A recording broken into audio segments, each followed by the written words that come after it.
Hello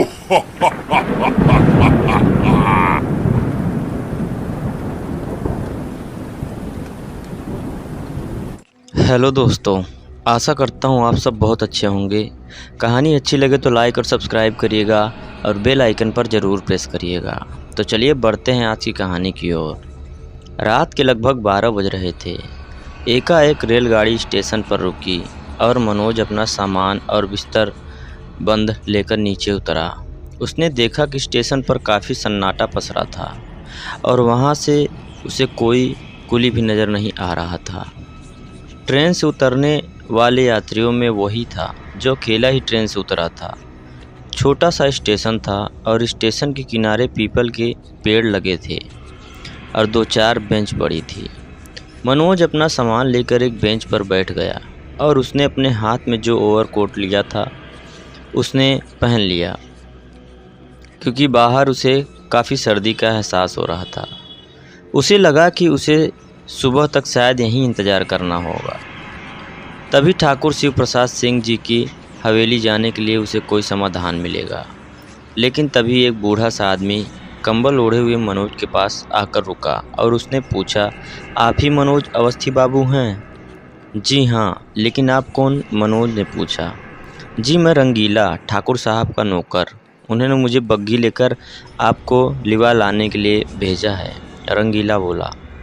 अरे तुम्हारा नाम तो बड़ा ही रंगीला है, मनोज बोला। वो हमारा अम्मा हमारा नाम रखी रही, हम होली वाले दिन पैदा थे ना, इसलिए रंगीला बोला। तब तो अच्छा नाम चुना है तुम्हारी अम्मा ने, मनोज बोला। फिर रंगीला ने मनोज का सूटकेस और बिस्तर बंद उठाया और बोला, मनोज बाबू हमारे पीछे चले आइए। और फिर दोनों आगे पीछे चलने लगे और कुछ ही देर में वे दोनों बग्घी के सामने थे। सामान रखकर दोनों बग्घी में चढ़ गए और रंगीला ने बग्घी चलानी शुरू कर दी। मनोज ने देखा कि स्टेशन की तरफ रास्ता भी सुनसान था। ऊपर से अमावस की काली रात और काला अंधेरा। रास्ते के पेड़ भी भूतों की तरह ही नज़र आ रहे थे। पेड़ों के ऊपर बैठे उल्लुओं की आंखें चमक रही थी। यदाकदा पेड़ों पर चमगादड़ भी उड़ते हुए नज़र आ रहे थे। तभी मनोज ने रंगीला से पूछा, अभी ठाकुर जी की हवेली बहुत दूर है क्या? नहीं, बस यहाँ से लगभग 5 कोस दूरी होगी, रंगीला बोला। तुम इसे पास में कह रहे हो और मुझसे तो अब रहा भी नहीं जा रहा है, मनोज बोला। तो हम यहाँ बग्घी खड़ी किए देते हैं, आप झाड़ियों के पीछे हल्के होकर आ जाइए, रंगीला बोला। रंगीला की इस बात पर मनोज हंस पड़ा। मनोज को हंसता देखकर रंगीला ने परेशान होकर पूछा, आप काहे हंसे?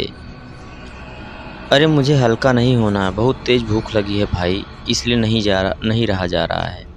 और फिर इतनी रात को कोई बेवकूफ़ ही होगा जो इन झाड़ियों में हल्का होने जाएगा। मैं तो कभी ना जाऊं, मनोज बोला।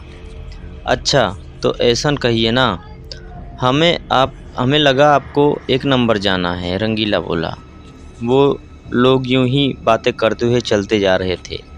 तभी बीच में पुरानी सी खंडहर हवेली मिली जिसमें बिल्कुल धीमी सी रोशनी जगमगा रही थी। तब रंगीला बोला, मनोज बाबू उस हवेली की ओर मत देखना, नहीं तो डाकनी आपके पीछे पड़ जाएगी। डाकनी? ये डाकनी कौन है? मनोज ने पूछा। जी पिशाचनी, जो लोगों का खून पीती है, जो भी उसके चक्कर में फंस जाता है तो जिंदा नहीं बचता, रंगीला बोला। अरे ये सब फालतू की बातें हैं, मनोज ने बोला। मत मानिए लेकिन हम तो मानते हैं। एक बार हमारे बापू के पीछे पड़ गई थी, सफ़ेद साड़ी में रोज़ रात को आती थी और बापू का खून पीकर चली जाती थी। बापू का शरीर दिन ब दिन नीला पड़ने लगा था, तो फिर अम्मा ने एक अघोरी से इलाज करवाया, तब जाके हमारे बापू ठीक हुए। और अघोरी बाबा उस डाकनी को एक लोटे में कैद करके एक पीपल के पेड़ के नीचे गाड़ आए, रंगीला बोला। ओह, ये तो बहुत डरावनी कहानी सुनाई तुमने, मनोज बोला। जी ऐसी बहुत सी कहानियाँ हमें पता है, फिर कभी सुनाएंगे आपको। वैसे आप यहाँ कितने दिन रुकने वाले हैं, रंगीला ने पूछा। अब ये तो ठाकुर साहब ही बताएंगे, मनोज ने बोला। वैसे आप यहाँ आए किस काम से हैं, रंगीला ने पूछा। ठाकुर साहब ने बुलवाया है, वे मेरे दादाजी के पुराने दोस्त थे। मेरे दादाजी ने उन्हें कोई काम सौंपा था, शायद वो पूरा हो गया है, इसलिए उन्होंने मुझे यहाँ बुलवाया है, मनोज बोला। अच्छा तो ये बात है, रंगीला बोला। वैसे उनके परिवार में कौन कौन है? मनोज ने पूछा। जी 2 बेटे और 2 बहुएं, 2 पोते और 3 पोतियां हैं। ठाकुराइन तो कब की चल बसी हैं, लेकिन इतना बड़ा परिवार होने के बावजूद भी वो अकेले ही इतनी बड़ी हवेली में रहते हैं। सारे परिवार को विदेश भेज दिया है और न जाने कौन सा राज है जिसे वे हरदम दूसरों से छुपाने की कोशिश करते रहते हैं। रंगीला ने बोला। क्या कह रहे हो? मनोज ने पूछा। सच कहते हैं मनोज बाबू, वो हमेशा खौफ के साए में रहते हैं। रंगीला बोला। ऐसा कौन सा राज है जिसे वो छुपा रहे हैं? मनोज ने कहा। वही तो मनोज बाबू, हम तो खुद ही सोच रहे थे। रंगीला बोला। अब तो भाई मुझे हवेली जाने से डर लग रहा है। ऊपर से ही हवेली इतनी सुनसान जगह है, वहाँ से रेलवे स्टेशन भी इतनी दूर है कि कहीं भी भागना हो तो भाग भी न पाऊँ, ऐसा मनोज बोला। मनोज की बात सुनकर रंगीला ठहाका मारकर हंस पड़ा और उसकी तेज हंसी की आवाज़ पूरे इलाके में गूंज गई, जो काफ़ी डरावना माहौल बना रही थी। कुछ ही देर में वे दोनों हवेली पहुंच गए और बग्घी हवेली के लोहे के गेट के पास रुकी। दरबान ने दौड़कर गेट खोला। फिर बग्घी भीतर के मैदान से होती हुई हवेली पहुंचकर उसने दरवाजे के सामने खड़ी हो गई। हवेली का दरवाज़ा खुला और मनोज बग्घी से उतरकर हवेली के भीतर पहुंचा। पीछे पीछे रंगीला भी सामान लेकर पहुंचा। हवेली पहुंचकर वो ठाकुर शिव प्रसाद जी से मिला। ठाकुर साहब बोले, आपका कमरा ऊपर है, आप जाकर हाथ मुंह धोकर कुछ खा लीजिए। सब कुछ आपको अपने कमरे में ही मिल जाएगा। खाना भी टेबल पर लगा हुआ है। यहाँ मैं अकेले रहता हूँ, इसलिए मैं ज़्यादा नौकर नहीं रखे हैं। बग्घी चलाने के लिए रंगीला है, खाना बनाने के लिए गंगाराम है और हवेली की साफ़ सफाई का काम मैंने धन्नों को सौंप रखा है। ये मेरे बहुत पुराने और विश्वसनीय नौकर हैं। मेरे साथ साथ ये तीनों भी बूढ़े हो चुके हैं, लेकिन इन सबकी वफादारी अब भी बरकरार है। आप जब खा पी लें तो यहीं बैठक में आ जाइएगा। मैं तब तक यहाँ बैठकर आपका इंतज़ार करता हूँ। हाँ, कोई जल्दबाजी मत कीजिएगा, आराम से आइए। रंगीला आपको आपके सामान के साथ आपको कमरे में छोड़ देगा। जी बहुत अच्छा। और इतना कहकर मनोज अवस्थी दिमाग में हजारों सवाल लिए हुए अपने कमरे में पहुंचा। वो मन ही मन सोच रहा था कि आखिर ठाकुर साहब मुझसे चाहते क्या हैं। फिर मनोज ने फालतू की बात ना सोचते हुए अपनी भूख पर ध्यान केंद्रित किया। रंगीला भी सामान रखकर जा चुका था। फिर वो सबसे पहले बाथरूम गया। वहाँ जाकर अपने हाथ मुँह धोकर वह लौटा। बिना कपड़े बदले ही तौलिए से चेहरा और हाथ पोंछकर खाने की टेबल पर बैठ गया। खाना बहुत ही लजीज था और वो भूख तो बस चुपचाप पहले उसने खाना ख़त्म किया और फिर डकार मारकर 2 घड़ी अपने बिस्तर पर लेट गया। फिर कुछ सोचकर उसने अपना सूटकेस खोलकर रोज़मर्रा के कपड़े निकाले और उसने अपना कोट उतारकर एक और रखा। फिर अपने कपड़े बदलकर रोज़मर्रा के कपड़े पहन लिए।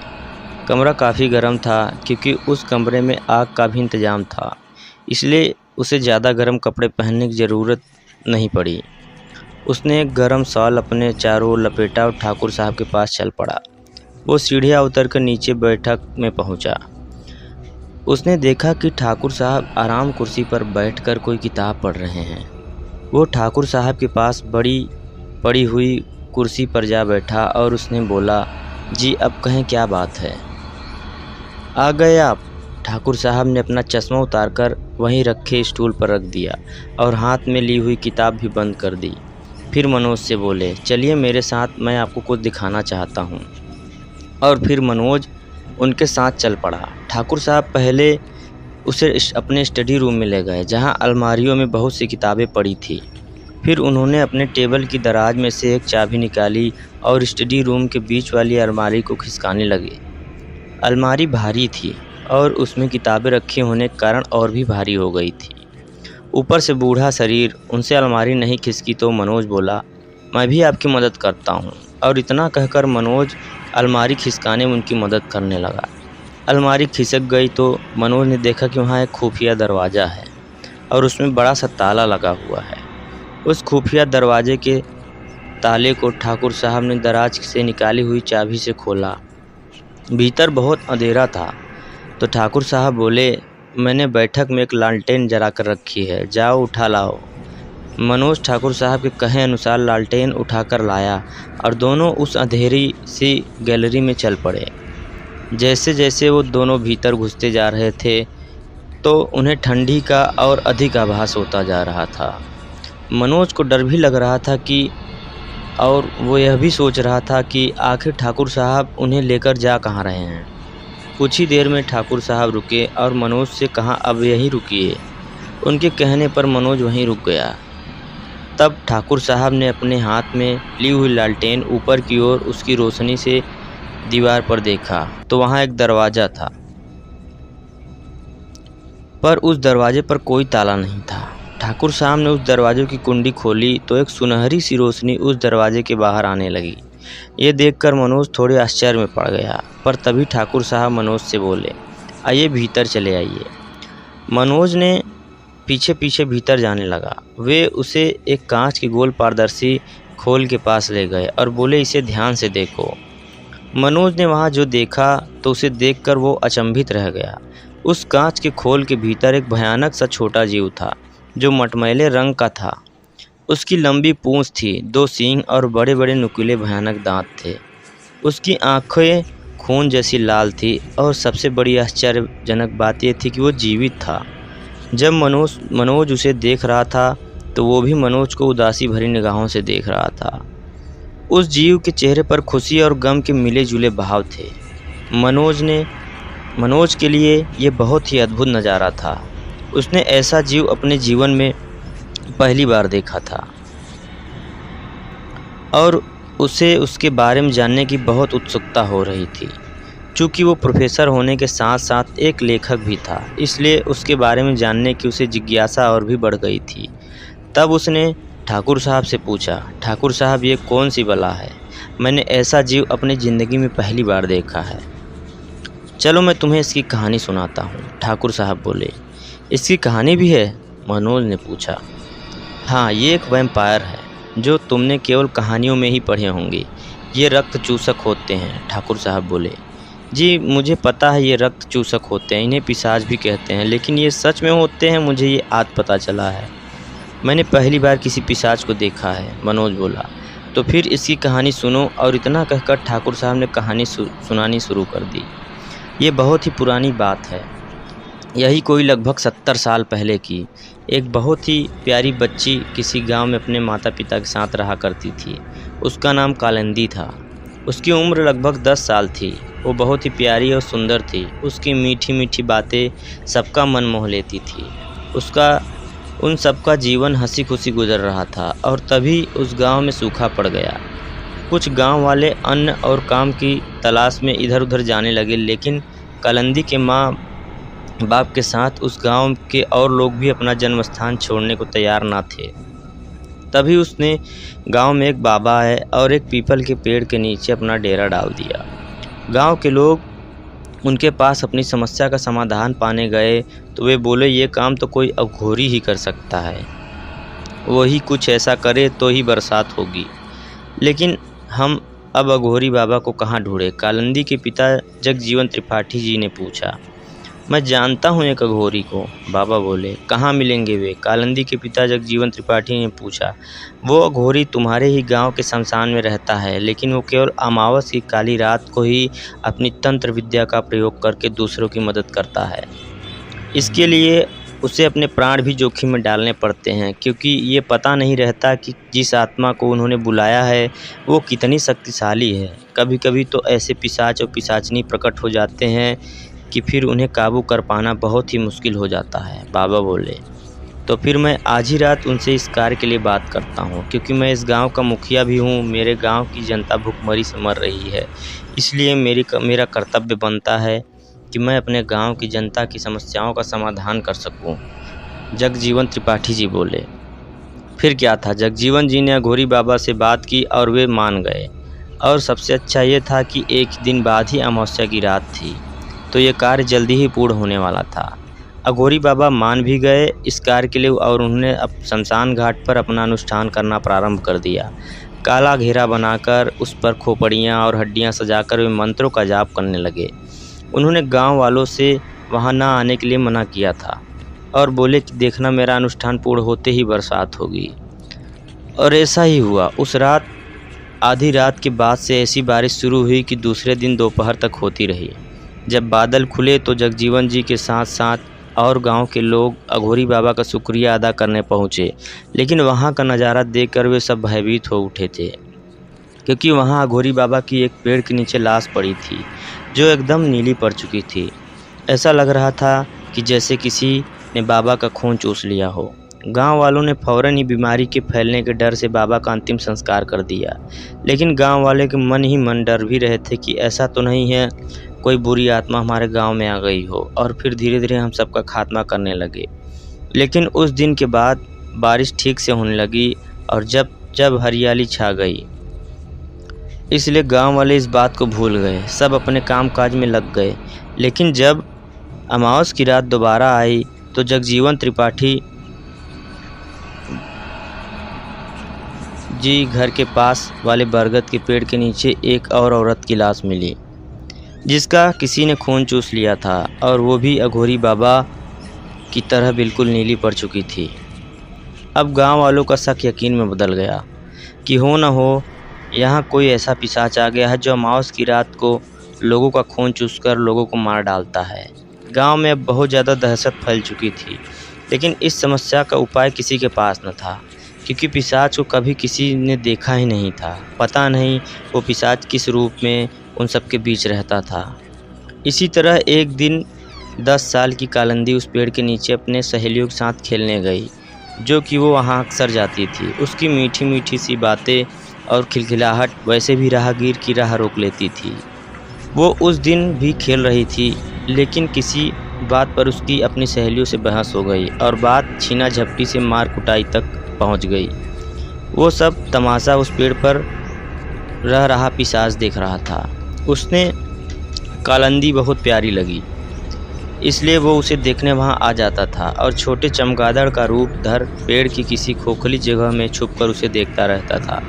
लेकिन जब कालिंदी की सहेलियां उसे ज़ोर ज़ोर से मारने लगी और उसके बाल खींचने लगी तो ये उस पिशाच से देखा न गया और वो एक 10 साल की लड़की का वेश धर कर आया और उसने कालिंदी को उसकी सहेलियों से बचा लिया। उसने उन लड़कियों को 2-2 थप्पड़ मारकर भगा दिया। वे लड़कियां रोती हुई अपने घर भाग गई। तब कालिंदी ने उस नर पिशाच से पूछा, कौन हो तुम, यहाँ कब आए? कालिंदी ने पूछा, अरे मैं तो हवा से भी तेज़ हूँ, कहीं भी पहुँच सकता हूँ। नर पिशाच बोला, अच्छा तुमने मुझे बचाया, मुझे अच्छा लगा, लेकिन तुमने उन्हें मारा वो मुझे अच्छा नहीं लगा। कालिंदी बोली, तो वे भी तुम्हें मार रहे थे। नर पिशाच बोला, वो भी सही बात है, लेकिन तुम्हारा नाम क्या है? वो तो तुमने अब तक नहीं बताया। कालिंदी ने पूछा, मेरा नाम वो तो मुझे नहीं पता। नर पिशाच बोला। ये सुनकर कालिंदी हंसने लगी और बोली, तुम्हारे माँ बाप तुम्हें क्या कहकर पुकारते हैं? मेरे तो माँ बाप ही नहीं हैं। नर पिशाच बोला, ओह ये तो बड़े दुख की बात है। कोई बात नहीं, आज से मैं तुम्हारा दोस्त हूँ और तुम हवा से भी तेज़ हो, इसलिए आज से तुम्हारा नाम पवन है। कालिंदी बोली, पवन, ये तो अच्छा नाम है। नर पिशाच खुश होकर बोला, तुम रहते कहाँ हो? कालिंदी ने पूछा, मैं इस पेड़ पर रहता हूँ। पवन बोला। यह सुनकर कालिंदी फिर हंसी और बोली, भला पेड़ पर भी कोई रह सकता है? पेड़ पर तो बंदर रहते हैं। तो मैं बस अब कहाँ रुकूं? पवन ने पूछा। वह उधर उस खेत के पास जो एक टूटा फूटा पुराना महल है, अब उसमें कोई नहीं रहता। तुम वहीं जाकर रहो और मैं तुम्हारे लिए रोज़ वहीं खाना लेकर आया करूँगी। कालिंदी बोली, ठीक है। पवन बोला, आज से मैं और तुम सच्चे दोस्त हैं। कालिंदी इतना कहकर चली गई। अब रोज़ कालिंदी पवन से मिलती, उसके लिए खाना लाती और खिलखिला कर हंसती रहती। यह देखकर पवन मन ही मन कालिंदी को देखकर खुश होता रहता। ये बात कालिंदी ने अपने माँ बाप से कही तो वो बोले, किसी अनजान लड़के से मिलना जुलना ठीक नहीं है, इसलिए तुम उससे मत मिला करो। माँ बाप की हिदायत के बाद फिर कभी कालिंदी ने पवन का जिक्र किसी से नहीं किया, अपने माँ बाप से भी नहीं, लेकिन उसने पवन से मिलना भी नहीं छोड़ा और उसके लिए खाना ले जाना नहीं छोड़ा।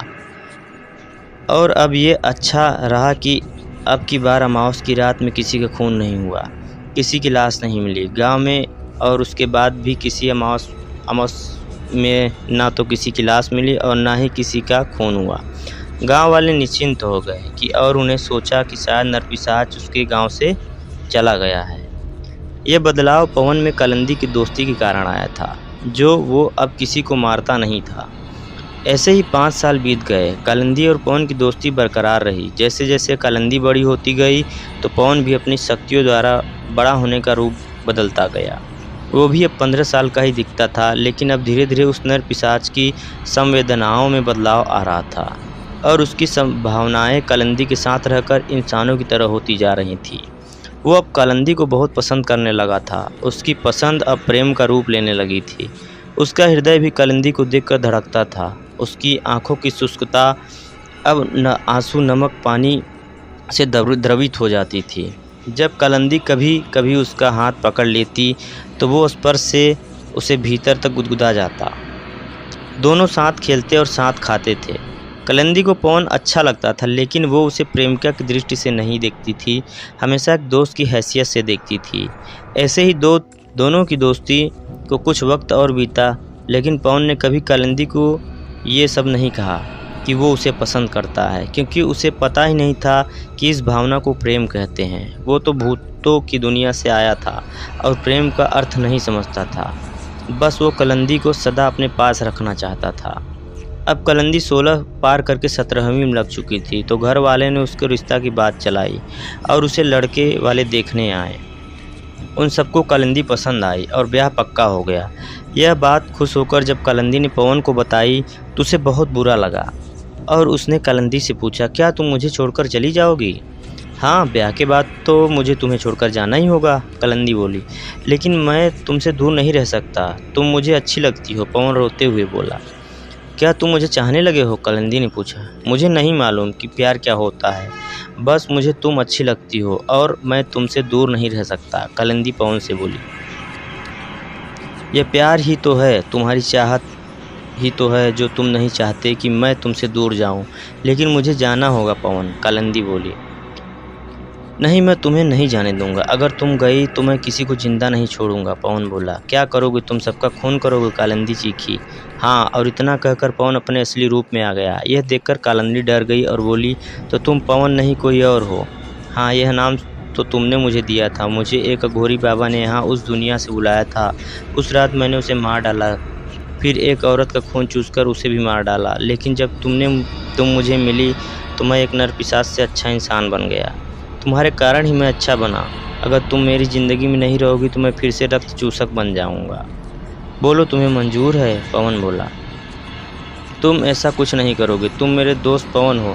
जब तुम मेरे प्यार की खातिर अच्छे बन गए हो तो फिर अच्छे ही बने रहो, कालिंदी बोली। मैं तुम्हारे साथ कुछ भी बन कर रह सकता हूँ, लेकिन तुम्हारे बिना मैं मर जाऊँगा, कालिंदी नर पिशाच बोला। नहीं, मैं एक नर पिशाच से कैसे ब्याह कर सकती हूँ, कालिंदी बोली। क्यों नहीं कर सकती? पवन ने पूछा। तुम्हें अगर मेरा शरीर चाहिए तो मैं तुमसे ब्याह करने को तैयार हूँ, लेकिन फिर तुम मेरे दिल से उतर जाओगे। तुम्हें मेरे दिल में कभी कोई स्थान नहीं मिलेगा। तो बोलो, तुम्हें मेरे दिल पर अधिकार चाहिए या शरीर पर, कालिंदी ने पूछा। कालिंदी, मुझे तुम्हारा शरीर चाहिए होता तो इतने साल से तुम अकेले मेरे पास आ रही हो तो मैंने वो पा लिया होता, लेकिन मुझे ये सब कुछ नहीं पता, ना प्यार और ना ही कुछ। बस मैं चाहता हूँ कि तुम हमेशा खिलखिलाती रहो, पवन बोला। जब मैं खुश रहूँगी तभी तो खिलखिलाऊँगी, और तुमसे ब्याह करके तो मैं कभी भी नहीं खिलखिला सकती, क्योंकि मैं तुम्हें केवल दोस्त मानती हूँ। तुमसे ब्याह करने का विचार तो कभी मेरे मन में आया ही नहीं, कालिंदी बोली। ठीक है कालिंदी, तुम अगर किसी और से ब्याह करके खुश रहोगी तो यही सही। और फिर नर पिशाच पवन के रूप में मैं पुनः आकर कालिंदी के गले लगकर फूट फूट कर रोने लगा। कालिंदी भी रोती रही। जब दोनों का रोना बंद हुआ तो पवन बोला, मेरी अभी इस दुनिया में 60 साल उम्र और रह गई है, इसलिए मैं चाहता हूँ कि तुम मुझे कैद करके अपने पास रखो। मैं छोटा होकर एक कांच की गोली में कैद हो जाता हूँ और तुम मुझे अपने साथ किसी बक्से में बंद करके ले जाना। 60 साल बाद जब तुम्हारी तीसरी पीढ़ी का सबसे छोटा सदस्य, मतलब कि तुम्हारे खानदान का सबसे छोटा पोता जब मेरे ऊपर पवित्र गंगा जल छिड़केगा, तब मैं मुक्त हो जाऊंगा। याद रहे, जब थोड़ी रात हो और थोड़ा सुबह, तभी मेरे ऊपर गंगा जल छिड़का जाए। फिर पवन अपना रूप बदलकर एक छोटा सा नर पिशाच बन गया और स्वयं को कांच के गोले में कैद कर लिया। कालिंदी उसे अपने दुपट्टे में समेटकर घर ले आई और बक्से में छुपाकर ताला लगा दिया। फिर जब कालिंदी का ब्याह हो गया तो उसने ये बात अपने पति से बताई। उसके पति ने भी उसका बात पर भरोसा कर लिया और अपने सबसे अच्छे मित्र से यह बात बताई।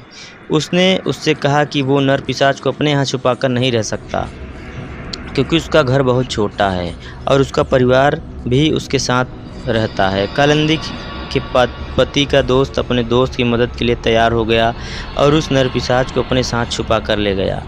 कालिंदी और उसके पति को इस दुनिया से कब के चले गए और अपने दोस्त के पास उस पिशाच को और राज को छोड़ गए। ठाकुर शिव प्रसाद ये कहते हुए चुप हो गए। तो क्या आपने ये कहानी मेरी दादी कालिंदी की सुनाई? मनोज ने पूछा। हाँ, मैं ही कालिंदी के पति का दोस्त हूँ, ठाकुर साहब बोले।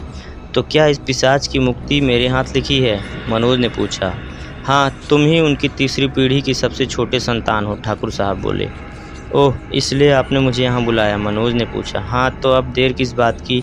ना सुबह है और ना ही अब दिन। इस कांच के गोलों को खोलकर इस पर गंगाजल छिड़ककर इस रक्त चूसक को मुक्त करो। ठाकुर साहब ने अपने कुर्ते की जेब से गंगाजल की छोटी सी शीशी निकालते हुए कहा कि फिर मनोज ने गंगाजल की शीशी खोली और कांच के गोले को खोलकर निकालकर उस पर छिड़क दी। गंगाजल पड़ते ही नरपिशाच राख में बदल गया और उसे मुक्ति मिल गई। धन्यवाद दोस्तों। कहानी अच्छी लगी हो तो लाइक और सब्सक्राइब करिएगा और बेल आइकन पर ज़रूर प्रेस करिएगा।